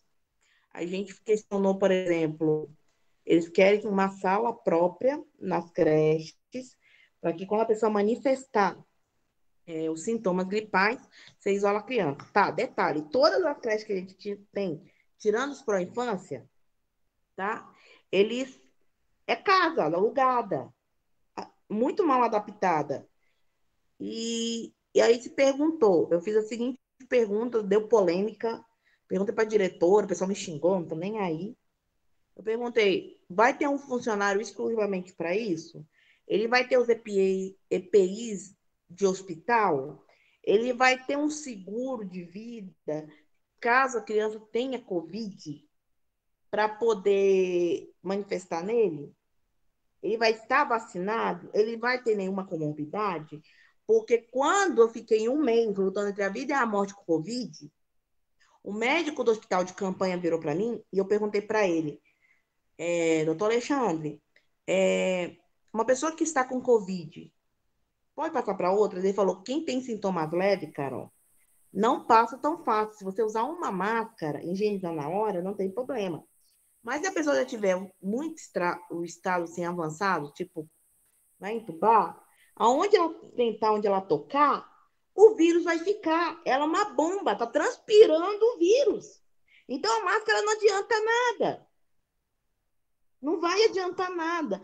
Por isso que quando ela isola em casa, a gente pede para ficar só no cômodo, porque para onde ela passar, ela vai ser uma colmeia de vírus. Ela é uma bomba ambulante. Então, se uma casa dessa, uma creche, alguma coisa para adaptar, não tem uma sala, como é que vai fazer? Ele passou pela mais janela de uma sala de berçário. E vai estar passando lá, gente. Então, foi questionado isso. Vai ter um funcionário próprio? A Secretaria de Saúde, como diz que está nos apoiando com a vigilância sanitária, ela vai, por acaso, ceder um profissional da saúde para ficar? Então, esse questionamento que foi dado, a diretora da escola das creches não soube responder. Eles estão com medo de trocar as crianças, foi questionado isso também. Teve um abuso de uma parte do decreto, que as crianças menores de 2 anos tinham que dormir com máscara na hora do cochilo, porque vai continuar um ensino integral, que as creches todas são integrais aqui no município. Aí, tipo assim, você vai colocar o seu filho de 2 anos, 10 meses, para dormir com máscara? Se a gente que é adulto não dorme com máscara, vai se focar. Tem hora que a gente não aguenta com máscara na cara. Imagina uma criança de 2 anos. Questão de engatinhar. De todos, os mais prejudicados são as creches. A gente sente um mal-estar. Professores não querem retornar. E eu dou todo apoio. Então, o sentimento que está rolando, e estou vendo nos bastidores, não é oficial, é que eles vão fazer greve. Os professores, tipo Napoleão, a turma está querendo fazer greve. Só que eles não estão conseguindo se falar, não estão conseguindo se entender. Há um sentimento de muito mal-estar. E os kits, tá? Não tem kit merenda, tá, gente? Foi questionado isso, não vai ter no município. Ô, Ana, eu vou ter que te interromper, porque Tudo está bem. faltando aqui 3 minutos para acabar a sala. Tudo bem, não tem problema. Não, aí eu queria dizer o seguinte: aí estão inscritos aqui para falar ainda a Rosilene e a Beth. Nós encerramos inscrições com você, a Rosilene e a Beth. Só que aí eu queria ver com você se eu abro outra sala e a gente continua lá. Pode ser Pode só para abrir, vocês três. pode abrir. Pode ser isso, pessoal? Aí eu faço aqui agora uma outra sala, abro de novo ela, Paete, e teve a denúncia para a abertura de uma comissão processante contra o prefeito, que é a atribuição da Câmara de Vereadores, né, fiscalização de todos os atos do Poder Executivo, e a maioria dos vereadores, 8 vereadores dos 12 que votaram, 8 votaram não para essa abertura, ou seja, 8 vereadores votaram negaram a qualidade do trabalho que a própria Câmara de Vereadores fez por meio da sua comissão parlamentar de inquérito. Eu achei que foi meio vergonhoso para aqueles, por exemplo, nós ficamos honrados com o voto da Zilda, que foi a nossa suplente, e que honrou o trabalho do Pedrinho, que foi o presidente da comissão, e fizeram um excelente trabalho. Sabe? Essa que é a avaliação nossa, de todo mundo com quem eu conversei, que leu o relatório, que tomou ciência do que aconteceu em Lafayette, nessa CPI, foi unânime a opinião. Mas, infelizmente, foram 8 votos contrários e a maioria deles culpando a empresa concessionária, como se fosse atribuição da Câmara de Vereadores fazer alguma coisa contra a empresa. Não é. A parte da Câmara lá já tinha feito. O relatório encaminhou a parte que é da empresa, a parte privada, né, da empresa concessionária, ela mandou para os órgãos responsáveis, né, Ministério Público, Tribunal de Contas, tudo aquilo que era de responsabilidade dos outros órgãos e instituições do Estado, a Câmara corretamente enviou. Agora, aquilo que era papel da Câmara, que era exatamente atribuir e verificar as responsabilidades do prefeito municipal, né, dos atos do Poder Executivo, ela, infelizmente, simplesmente passou o tapetão em cima e pronto, pisou em cima, acabou, fingiu que não aconteceu. Jogou a culpa para os outros e como se não tivesse tido nada. Fazer o quê? A paciência. Vamos ver se alguém entra com essa denúncia, né? Algum particular entra com a denúncia e vamos ver o que acontece a partir daí, acontecendo isso. Então, é só mesmo para informar. Uma coisa, gente, o meio de comunicação, tá? Eu vi a notícia do Correio de Minas, foi o único que eu vi também, naquele mesmo dia da divulgação do relatório. A notícia era a Câmara de Vereadores vai fazer uma reunião para decidir a CPI de cassação do prefeito, porque ele não aumentou as passagens da aviação presidente não sei em que ano. Olha que bonitinho, gente. Parece. Aí a população falou assim: então eu estou a favor do prefeito. Foi essa notícia. Só essa notícia. Não é nada. Não sei se você se lembra disso. Correio de Minas. Vergonhoso. Eu não Correio vi da essa cidade deve ter matéria, sido a não, mas é mesma coisa. vergonhoso. Hein? Eu não vi essa matéria, não, mas é vergonhoso mesmo. Que não tem, não leu o relatório. Quem falou isso quis fazer média com a prefeitura. Não tem lógica, não. Então a população, né, fica com a favor. Tá bom, Isabel. Tá bom. Deixa o seu marido falar alguma coisa também, né? Você tem a palavra, Lógico. Senão os homens vão falar assim, as mulheres falam demais, né? Aí vocês acham ruim, não é assim? Brincadeira. Tá Mas tudo então, certo. em relação, eu acompanhei tudo também ontem, né? O que está assim, por trás das cortinas é que o prefeito chamou, né, a maioria, ou todos os vereadores, alguns não foram, e que ele falou que vai atender eles muito bem, né, para frente agora. Vai atender muito bem. Tudo que precisar é só procurar. E aí deu no que deu. Mas nós vamos conhecer melhor os vereadores, né? Principalmente alguns que a gente já observa, igual o André Menezes, já entrou com audiência em relação à BR-040, agora ele voltou a favor da CPI, por aí vai. A gente vai conhecendo algumas pessoas um pouco mais, que normalmente são bem calados. Em relação ao Conselho da Saúde, gente, vocês nem podem imaginar. Parece que o trem mesmo tá indo para buraco. Por quê? O prefeito ligou para o presidente do Conselho de Saúde 1 hora antes de começar. E era para ter mandado um relatório, porque eles estão mudando, e eu não sabia, estão mudando o pronto-socorro durante uns meses para aquele posto de saúde de Albinópolis. Não é meses, não, Francis, é permanente. Eu ouvi de uma fonte que trabalha lá dentro. Pronto, então pior ainda. Bom, desculpa, é porque a questão do acesso, do povo. Bom, e eles não mandaram o plano de trabalho para o conselho conferir, eles mexeram com a estrutura de uma UBS, tiraram parede, não sei o que mais, não é? Sem passar pelo. E pegou fogo porque o pessoal começou a xingar, né? O prefeito, não sei o que mais. Aí a Lourdinha, que já trabalha 20, 30 anos na saúde, coitada, ela está lá tentando defender o prefeito, falando que o conselho só olha as políticas públicas, que era para parar de mimimi, que esse negócio de mexer com construção não tem nada a ver com o conselho. Aí o conselho falou, bom, a gente procura os deputados para trazer dinheiro para a prefeitura, também não tem nada a ver, porque ela queria alegar que era tudo política. É sempre a mesma coisa. Bom, resumindo, pegou fogo lá. O Marião, que é ex-petista, mandou ela fechar a boca e por aí foi. Mas tá bom. Tá bom. Obrigado, então, Francis, por ter informado a gente sobre a decisão da Câmara de ontem. O que a gente pode fazer é dar publicidade para que o máximo possível de cidadãos aqui de Lafayette, né, cidadãs e cidadãos, tomem conhecimento do que aconteceu de verdade, para evitar isso que a Beth falou. De igual, por exemplo, aquele Zé Luiz. O cara falou que não leu o relatório de 70 páginas, não leu o trabalho inteiro de 1.500 páginas e não respondeu uma página do relatório, que era exatamente aquele que cobrava a atribuição da prefeitura. Então, ele só reclamou da empresa e não falou nada. Os piores. Ele eximiu de culpa qualquer omissão da prefeitura. Olha só, qualquer omissão da prefeitura. E ficou mais de ano para poder.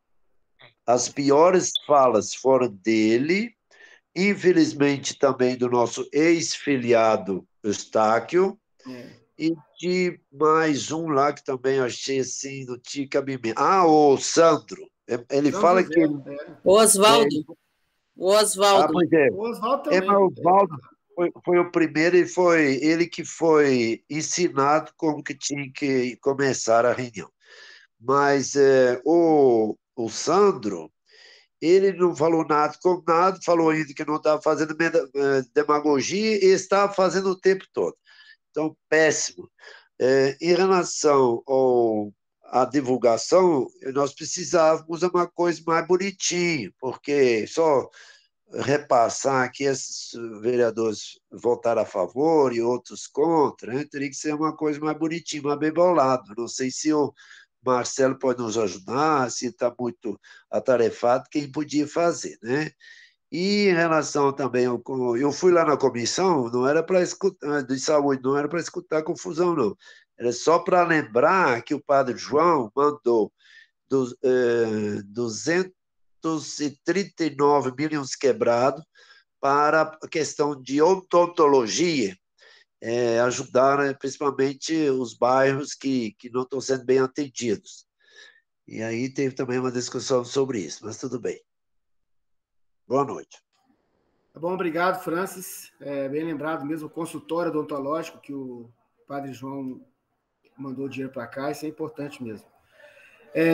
Pessoal, agradeço a participação de todos e todas aqui presentes, já são 9h25, passamos um pouquinho do nosso horário, mas com esse negócio de abre sala, fecha sala, abre outra sala, fecha outra sala, realmente a gente atrasa um pouquinho, mas de qualquer maneira eu agradeço, não foi um atraso muito grande hoje, e o tema era muito importante, realmente a gente tem que continuar batendo nessas teclas, porque a luta é de longo prazo, é uma maratona, não é uma coisa que vai se resolver de um dia para o outro. Mas continuamos aí. Só um minutinho. Rosilene, aconteceu a reunião geral dos Conselhos de Direitos em agosto ou setembro, na primeira semana de setembro, com o Poder Executivo ou não? Ô, Beth, se teve, não fui convidada não, viu? Então, não fui convidada não, porque assim, as pessoas com deficiência, infelizmente, tá jogada às traças, né? Aí a gente não é convidada para nada, não, mas se teve, eu não fui convidada, não. Tá, beleza. Obrigada. Então tá bom, pessoal. Ô, Paulo, você tinha levantado a mão, você desculpa, eu não sei se você pediu para falar ou... Você tá com o microfone desligado. Perdão, tá desligado. É que eu ia falar, era só para dar uma informação, que no dia 13 à noite, o Estado fez a adequação do protocolo dele, só para vocês verem aqui o absurdo, né? Que o distanciamento de 1,5 m caiu para 90 centímetros. Tá? Eu estou com o documento na mão aqui. E também dizer o seguinte, eu quis dizer aqui, Álvaro, para que as pessoas possam entender, é que se tem que voltar, que não tem... Se a gente não conseguiu ser eficiente para não permitir que voltasse, é melhor que a gente tenha alguma estrutura do que não ter alguma estrutura. Então, esse não é um lado positivo, é um lado menos negativo, né? Para dizer isso, sem defesa do Estado. Mas que bom que alguma coisa foi cumprida. Muito obrigado a todos, foi um prazer estar aqui hoje. Tá? Nós que agradecemos. Obrigado, pessoal. Valeu, boa noite a todas e todos presentes. Boa noite.